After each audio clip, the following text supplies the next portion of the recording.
When staining your log home, there are a few best practices to keep in mind. Stains should not be applied during extreme temperatures, hot or cold. Also, try to avoid applying stain after extreme weather. The most important part of choosing a stain is first, compatibility, and second, performance and color. If your home is already stained or finished, compatibility is a concern because not all stains or finishes are compatible with one another. For new construction, you must select a stain that will be compatible with caulking or chinking.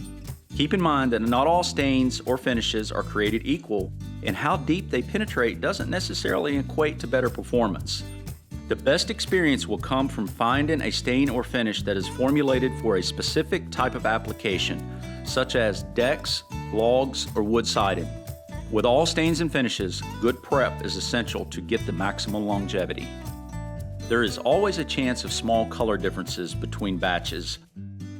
Therefore, it is important to make sure before starting a job that containers with different lot numbers are boxed or interblended before using. This will help ensure uniformity of color even when other lot numbers are used. Pay attention to the number of coats recommended for your stain. Both color and sheen can vary significantly from one coat to the next. Regardless of which stain you have selected, the best stain and finishing method is often to brush or roll. If you decide to spray, you will need to back brush as well. When applying, be sure to stick with the manufacturer's coverage rates. If you end up with a large amount of product left over after taking measurements, you probably have not used enough and should apply another coat. Regular maintenance is the often forgotten ongoing step in wood home finishing.